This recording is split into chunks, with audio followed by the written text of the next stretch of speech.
Julian Assange, fundador de Wikileaks, para el cierre virtual de esta Conferencia Internacional de Software Libre en su 7ª edición.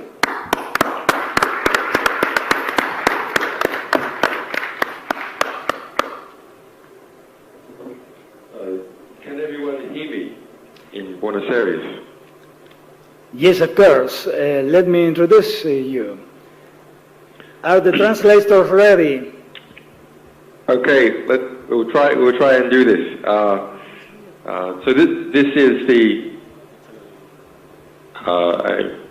first time that I have spoken to people outside the embassy since my internet was cut off.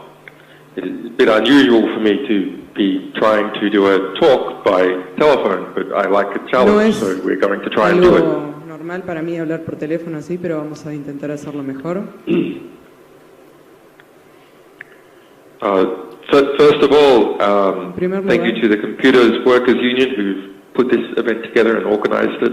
I see that quite a lot of universities are involved in Argentina, and there's some interesting people here. It's quite nice to see actually such support for the free software movement and for ideals that I have fought for a long time by the government of Argentina and other institutions within Argentina. Please, Julian, give us just a minute to explain to the public here what is happening exactly. Could you give us a minute? Okay, well, thanks. First of all, let me just introduce myself. Okay. Go ahead. My name is Julian Assange. I'm the editor and founder and publisher of Wikileaks. I have a technical training. I taught myself to program when I was 13 and became a computer hacker or explorer of the world when I was quite young from Australia. And then developed a lot of free software in different projects and became a system administrator and started my own internet service in Australia and writing cryptography programs to protect people and their privacy from spying, and wrote some books about that type of thing, and studied the National Security Agency, and eventually I studied theoretical physics and decided that actually I wanted to try and bring about more education and justice in the world, and that the easiest way for the Democratic primary election between Hillary Clinton and Bernie Sanders principally had been rigged in favor of Hillary Clinton by the committee that runs the US Democratic Party in many different ways, including pushing out fake stories that Bernie Sanders supporters were trying to organize violence, making sure that more of the money went to Hillary Clinton, and so on. When we released those 20,000 emails, we did it in a way which we've become famous for, which is to make a special customized search engine to search them. It's actually quite hard to make a search engine to display and search through email because there's so many broken mail standards and mail programs. So it's quite a lot of work. And it encouraged all the people in the United States and some outside the United States who were interested in the election to sort through them. So this punched a hole in the media censorship that exists in the United States, where 4 of the 5 top TV networks and about 8 of the 9 major publications in the United States are biased in favor of Hillary Clinton. So in response, there was many attacks, and the US DC establishment, which believes that Hillary Clinton will be the winner of the election, tried to find different ways to distract from our publication. They, first of all, tried to say that we supported Donald Trump just because we were criticizing Hillary Clinton. Then they tried to say that actually we were secretly working with Russia to publish this material that was criticizing her, and this was some kind of cyber warfare against the United States.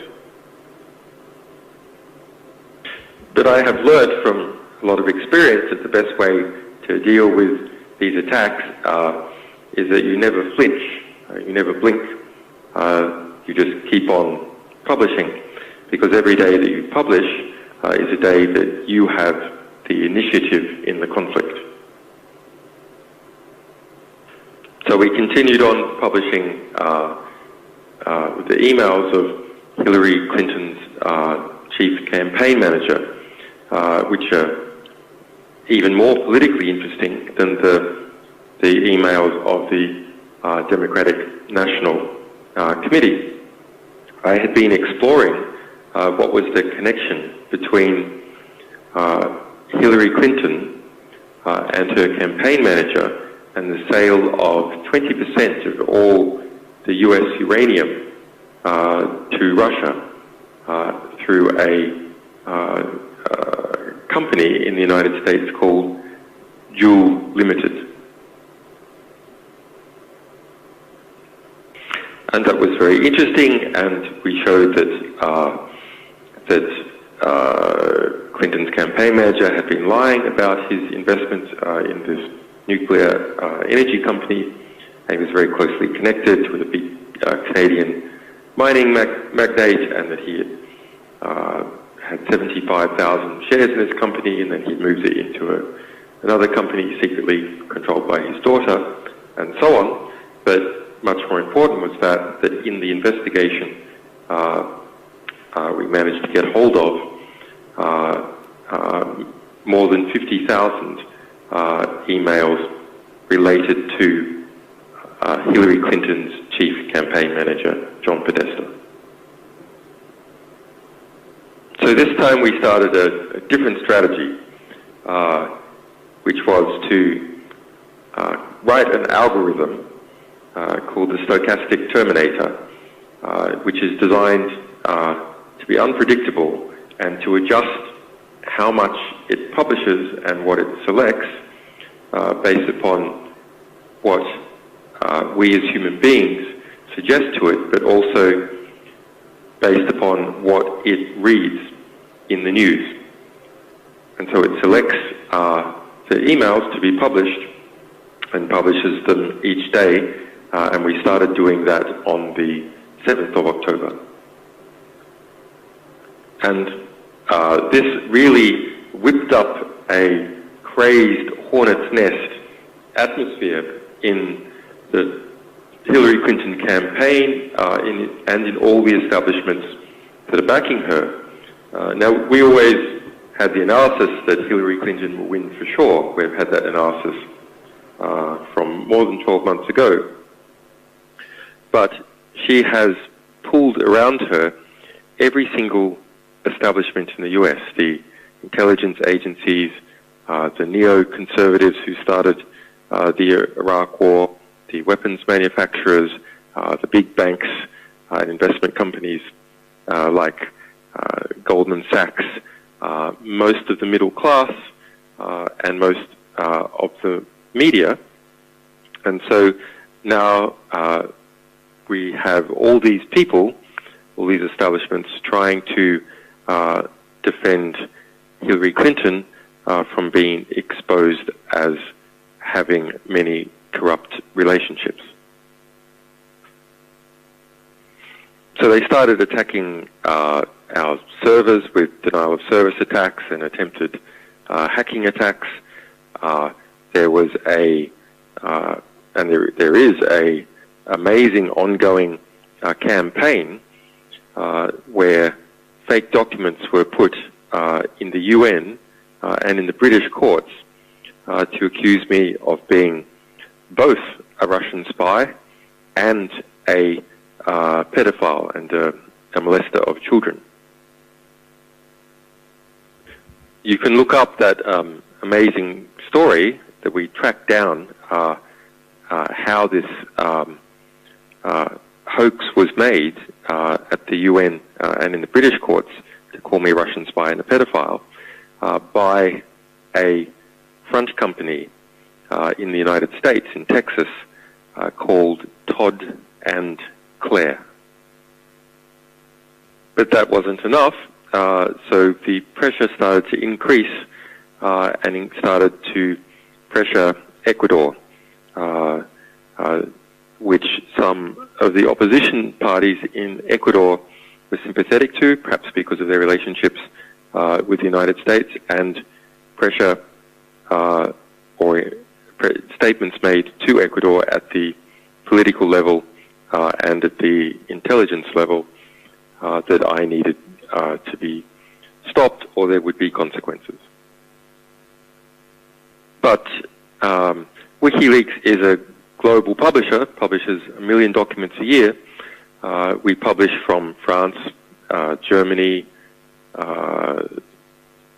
several Norway, Holland, and several other countries, and we have most of our lawyers and staff in the EU and the United States. We don't publish from Ecuador, no particular reason, just the bandwidth is cheaper and the servers are cheaper in Europe rather than in Ecuador.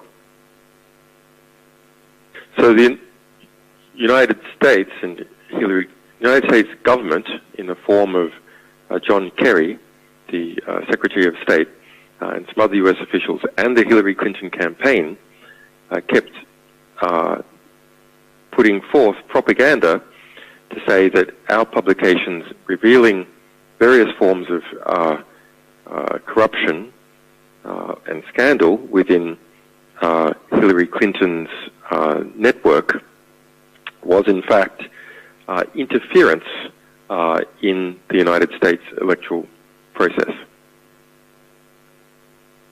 But this is not interference in the electoral process. This is the definition of the electoral process, is for media organizations, and in fact everyone, to publish the truth and their opinion about what is occurring.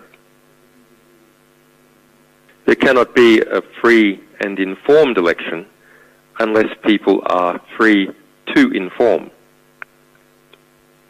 So you basically have the Obama administration taking control of parts of the government and using the government to try and shut down critical, true information being revealed and analyzed by WikiLeaks, being read by the American population. So now let's look at it from Ecuador's point of view. While I disagree that they didn't give me any notice about what was occurring, I did not like how it was done. I am very sympathetic as to the concern that the Ecuadorian state had. Ecuador, like most states that are not empires, has a policy of non-intervention in the interior processes, including elections, of other states. Now, it makes perfect strategic sense why small states should have such a policy, because if they do not have such a policy, larger states can use that as the excuse to intervene in their affairs or their elections. So here we have a dilemma. On the one hand, WikiLeaks is a publisher that doesn't publish from Ecuador, and it is a publisher. Its duty and its obligation is to publish everything that is true that it can get its hands on about a very important election that is occurring right now in the United States. On the other hand, the big TV networks in the United States, with the exception of Fox, are controlled by Clinton supporters, and the U.S. intelligence establishment, which is also aligned to Clinton, pushing statements before the public that WikiLeaks publishing about the U.S. election is interference in the U.S. election, which is false, but nonetheless it is a claim that is being made very loudly in the U.S. And this claim, although false, could be used to legitimize the United States interfering in Ecuador's election next year. Now, of course, we actually publish from Germany, France, Holland, Norway, and so on. The United States has, as far as we're aware, not tried to apply significant country pressure to those countries. But I am a symbol as the ideological leader of WikiLeaks, and that symbol is being protected as a political refugee by the state of Ecuador. So they think they can go after the symbol, and they think they can bully or try to bully Ecuador because it is a state in Latin America that's not the size of Brazil. So we end up with a strategic position by Ecuador that the internet, the embassy, is shut off until the end of the election, so that Ecuador's policy of non-intervention can't be misinterpreted by actors in the United States and even domestically in Ecuador. Of course, I don't agree with it, but I understand it.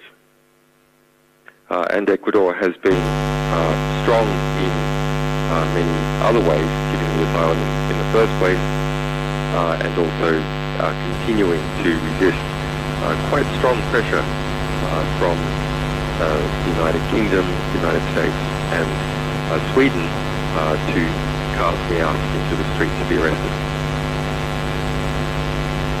And if I just compare, as I said, what the government's position is, about half the opposition parties that will be going into the Ecuadorian election next year in February say that they also will protect my asylum. But about another half, though, say, as a campaign commitment, they will hand me over to be arrested, despite the United Nations on 6th February this year making a formal finding that I am legally correct and I am being illegally detained by the United Kingdom. But WikiLeaks is you can ask what type of dog is a different company or organization, and WikiLeaks is one of these fighting dogs that has a lot of energy and runs around fighting all the time. It is built to fight. It loves nothing more than to fight. And so when my internet was cut off, of course we had long ago made strategic contingency plans for exactly this situation. So despite bombs raining down on us from statements by high US officials, media and so on, this is exactly the sort of situation that we enjoy. And so there was not even a one-day pause. We just continued on publishing the next day, even though I was cut off from my team. Okay, so we're up to date in the story. Now, any questions? Para nuestro equipo técnico que hizo lo imposible para sacarlo. Nice. As I said, that it is long been our analysis that Hillary Clinton will win the election because she has all the establishments on her side, and we can see that in terms of polling. If someone like Donald Trump, who has a great many problems, I'm sure all of you are aware of it, but if he managed to get up near the 48-50% level of the polling, which he has on just 2 occasions across the different polls, united, then immediately those big media networks and the funders get together and smash him back down. So I don't think there's any chance of Donald Trump winning the election. That would probably be bad inside the United States. It would probably be good outside the United States. But even with the amazing material that we are publishing and will continue to publish, because even though we publish it and there's a lot of people on the internet reading it directly, most of the media organizations in the United States are very strongly aligned with Hillary Clinton for 2 reasons, really. A lot of them are owned by big businesses, which are owned by banks, which are aligned to Hillary Clinton, and the other is a class reason. Most journalists and media workers are very middle class, and Donald Trump represents, in their mind, white trash.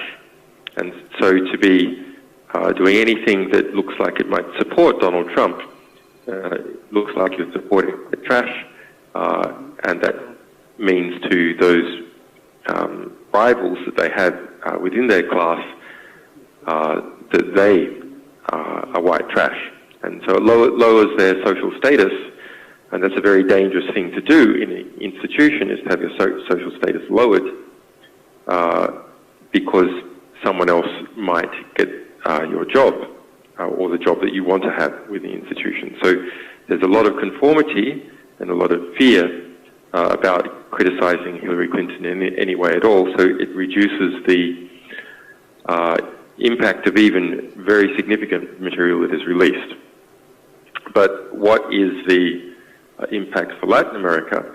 Well, I think it's extremely positive because I think that this is the first time in US electoral history that we can see the power structure going into the new presidency. So the various alliances and forces and influences of Hillary Clinton and her team, we are exposing day by day. And so that's going to shift understanding of the phenomenon that then everyone has to deal with inside the United States and out. It becomes more predictable, and also the worst excesses of it are easier to contain. As a security expert or former security expert, and someone who's had to continue to understand that in order to protect Wikileaks and our sources, I think electronic voting is completely crazy. The electronic aspect of it, even if there is cryptography, maybe especially if there's cryptography, makes it so complex that individual peoples and communities can't assess whether it is doing what it says that it's doing. And so it becomes easy to manipulate. Now, even if there are rules to have sophisticated auditors, external auditors auditing what has been done with random checks and so on, we all know the reality that once those rules are set up for auditors, gradually they are, the funders or the auditors get lazy, and they gradually start to disappear, and those people who want to manipulate the system understand the abilities and limitations of the auditors more and more as time goes by. So I think electronic voting is completely crazy for national elections. perhaps for some other things it might be all right. It's national legislation, where there's real power involved. I think this is mad. On the second part of that question about overseas processing data in the United States and elsewhere, obviously information, if it's in US jurisdiction, is accessible to US authorities.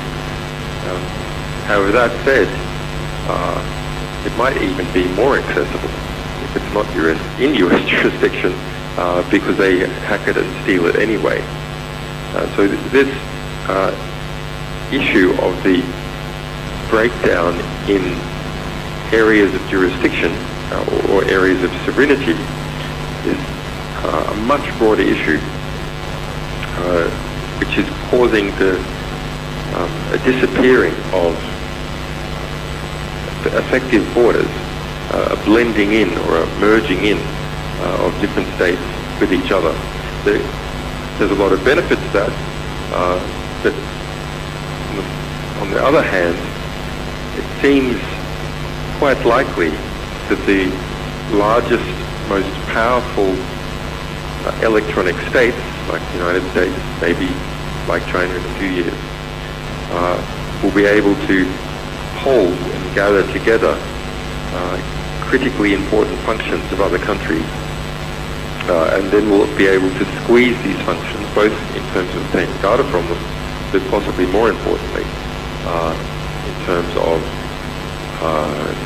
demanding fees in court cases, or simply cutting off access.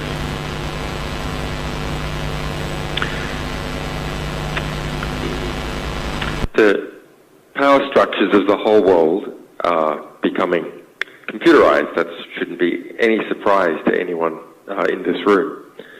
And therefore we, as technological workers, can have a unique ability to shape the power that is to become, and not simply be useful idiots, which is how politicians and generals and company executives think of most technical workers, but rather be intelligent, skilled technicians that understand not just about our technical labours, but understand how our technical labours interface and facilitate the evolving structure of international civilization and, of course, within our own country.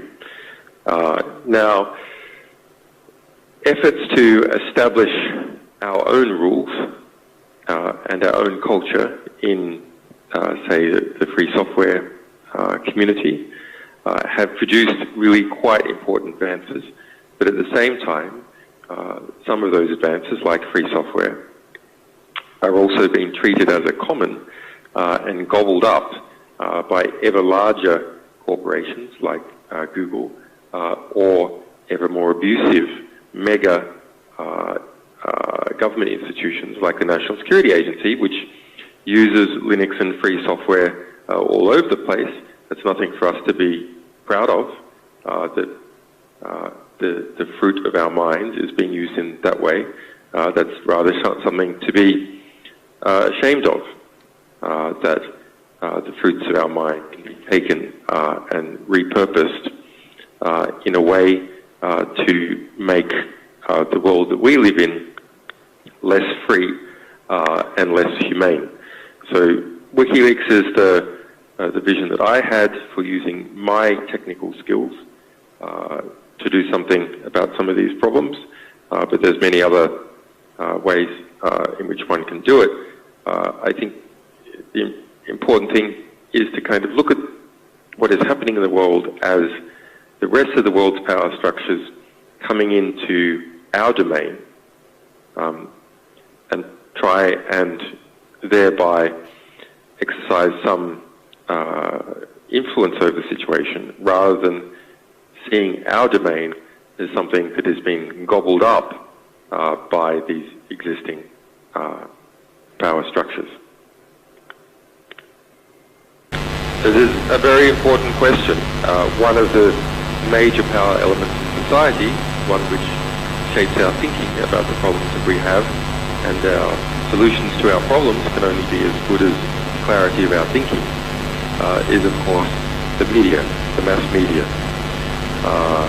And we're also shifting into control from social media. So why social media and easy internet publishing has broken through a lot of the censorship on behalf of various establishments that the mainstream media has been performing. At the same time, there is consolidation in the owners of social media that is leading to various forms of censorship. There's a great book that's been published in Argentina. I think it's in Argentina. It's definitely in Spanish, called Wikileaks, and that is an analysis of the Latin American media, looking at the cables that WikiLeaks published, showing the relationships between the US State Department and the various media oligarchs in Latin America. Now, why did a separate book have to be published on that? Well, because obviously the Clarion Group was not reporting about the Clarion Group, and there also exists a type of truce between the different media owners and even amongst journalists to not report critical information about these groups or individuals that you would think would be rivals, but they're too scared to get into a media war with each other, so they tend to censor news that is critical of the media. Now, in the one of the things most remarked on by our recent publication about the DNC and Hillary Clinton's campaign is how many unethical journalists were exposed.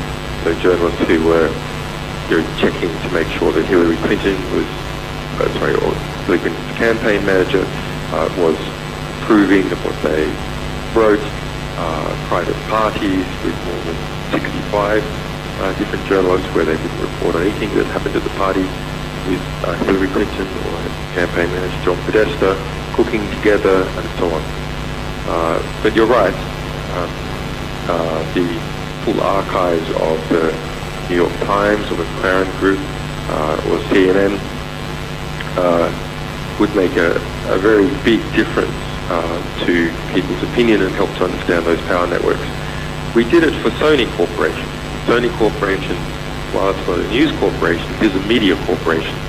And that showed very interesting things. For example, that Sony tried to do a deal with UK Prime Minister David Cameron at the time of the Scottish referendum in 2014 to not air a TV series which was pro-Scottish until after the referendum. So he met with David Cameron, and that was the strategy letter going into that meeting. They wanted to do that, and what could they get from Cameron? Well, they could get some tax concessions from the UK Prime Minister in exchange for killing off this TV series about Scotland, which would increase Scottish nationalism. So those sorts of games are at play in all the big media groups. De acá de la Asociación Gremial de Computación. Gracias también a nuestra compañera traductora, ha hecho un impecable trabajo. Thanks guys. Stay strong. Bye bye. Muchísimas gracias, Julian. Esperamos contar con tu participación en otro evento organizado, tal vez en un futuro.